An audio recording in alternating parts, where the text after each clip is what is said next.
बात को मानो और तुम वैसा ही करो। लेकिन याद रखना अर्जुन, अपनी प्रतिज्ञा मत छोड़ना।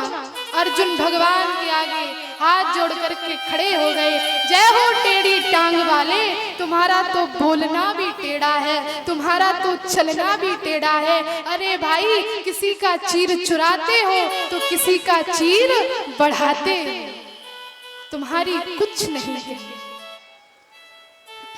अर्जुन जानते हैं, क्योंकि अर्जुन को तुरंत गीता का सूत्र याद आ गया, संभावितस्य च कीर्तिर् मरणादतिरिच्यते।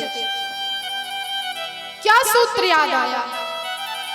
अर्जुन जानते हैं, अर्जुन समझ रहे हैं कि प्रभु क्या कहना चाह रहे हैं।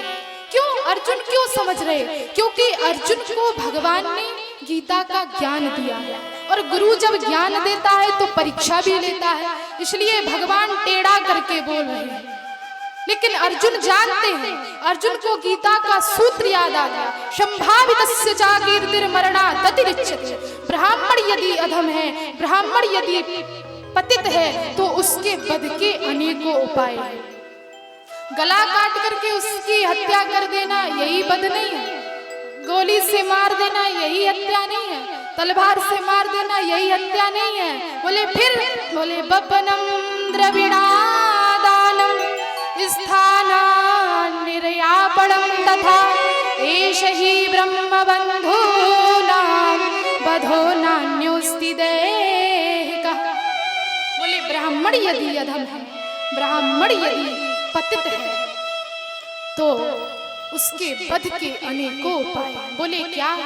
ब्राह्मण ने यदि गलती की है, अपराध किया है, तो उसको अपने शिविर से धक्का मार करके निकाल देना, उसका अनादर कर देना, यही उसकी मृत्यु है। उसका शिखा सूत्र काट देना। शिखा मानी चोटी, जो ब्राह्मण की होती है चोटी। देखिए, ब्राह्मण की चोटी जरूरी होती है, ब्राह्मण की चोटी और एक जनेऊ, ये दोनों बहुत आवश्यक होते हैं। यदि किसी ब्राह्मण का जनेऊ नहीं होता है, वो द्विज कहलाने के लायक नहीं होता। इसलिए ब्राह्मण को इन दो चीजों का ध्यान रखना चाहिए। लेकिन आजकल लोग चोटी हो जाए तो बड़ा शर्माते हैं, भैया छिपाते फिरते हैं, उसको इतना ऐठेंगे, उसको इतना ऐठेंगे, बालों में छिपा लेंगे कहीं ये दिख ना जाए। आजकल देखा है वो, लेकिन नहीं, ऐसा नहीं होना चाहिए। यही तो बताता है कि हम ब्राह्मण हैं। तो कहा उसका शिखा सूत्र काट देना, उसको अनादर करके निकाल देना, यही ब्राह्मण की मृत्यु है। तो अर्जुन समझ गए। अश्वत्थामा के माथे पर जो मणि चमक रही थी, उसको अर्जुन ने निकाल लिया और अनादर करके, अपमानित करके आज अर्जुन ने अश्वत्थामा को शिविर से बाहर निकाल दिया। लेकिन ये बड़ा ही दुविधाजनक समाधान था। यहाँ अर्जुन ने भगवान को समझने का प्रयास किया। अश्वत्थामा जब शिविर से बाहर आया तो अश्वत्थामा क्रोध में भर गया। अश्वत्थामा ने विचार किया, अब मैं अर्जुन के वंश में, इन पांडवों के वंश में कोई पानी देने वाला तक नहीं छोड़ूंगा, इनके वंश को मैं समाप्त कर दूंगा। पर ऐसा कौन है? बोले अभिमन्यु तो मारा गया है, और अभिमन्यु की जो पत्नी है उत्तरा, वो गर्भवती है। अभिमन्यु की पत्नी उत्तरा गर्भवती है। यदि उसके गर्भ के शिशु को समाप्त कर दिया जाए तो पांडवों का वंश ही समाप्त हो जाएगा। इसलिए अश्वत्थामा ने उत्तरा के गर्भ पर ब्रह्मास्त्र का प्रहार कर दिया। इधर भगवान पांडवों से विदाई ले रहे थे, भैया अब हमको चलना चाहिए, हमारा भी बहुत बड़ा परिवार है, बालक भी हैं, हमको जाकर के देखना है सब, इसलिए अब यहाँ बहुत दिन हो गए रहते रहते, हमको अब अपने घर जाने दो। जैसे ही भगवान ने अपना कदम रथ की ओर बढ़ाया, वैसे ही रोती हुई, चीखती हुई, पुकारती हुई उत्तरा भगवान के चरणों में गिर पड़ी। पाहि पाहि महायोगिनी देव देव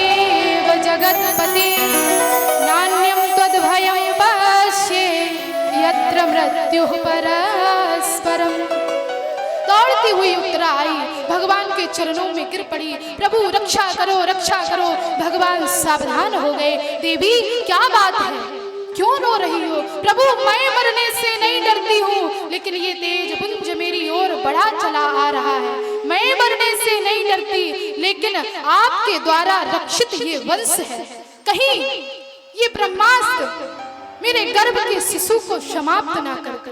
अगर मेरे गर्भ का शिशु समाप्त हो गया तो पांडवों का वंश ही समाप्त हो जाएगा, पांडवों का वंश ही नष्ट हो जाएगा। इसलिए प्रभु मैं मरने से नहीं डरती हूँ, आप मेरे बालक की रक्षा करिए। भगवान सावधान हो गए, भगवान ने अंगुष्ठ बराबर रूप बनाया और उत्तरा के गर्भ में भगवान प्रवेश कर गए।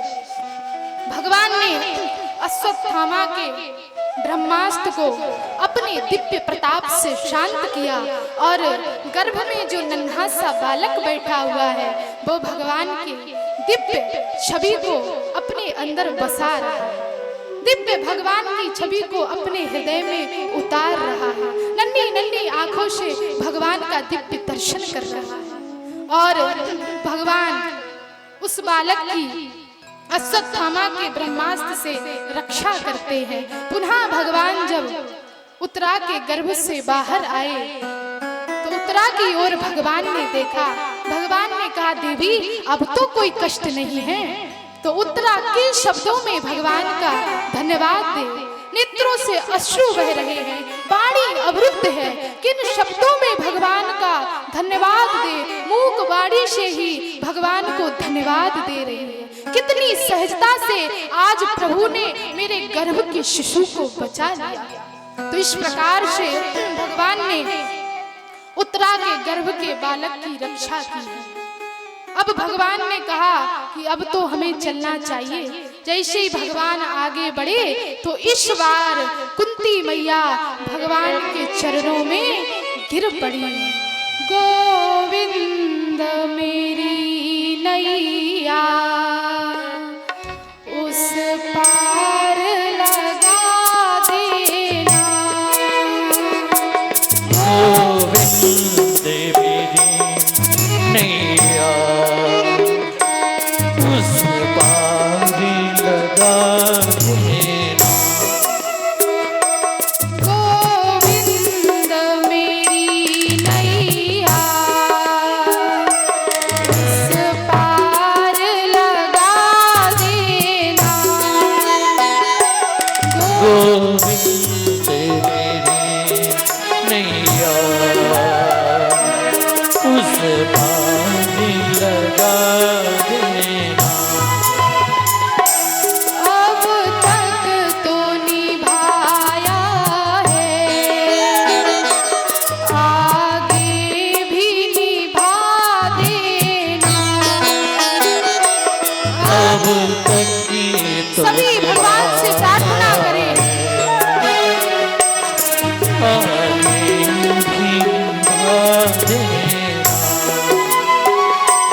गोविंद मेरी नैया उस पार लगा देना, गोविंद मेरी नैया उस पार लगा देना। अब तक तो निभाया है, आगे भी निभा देना।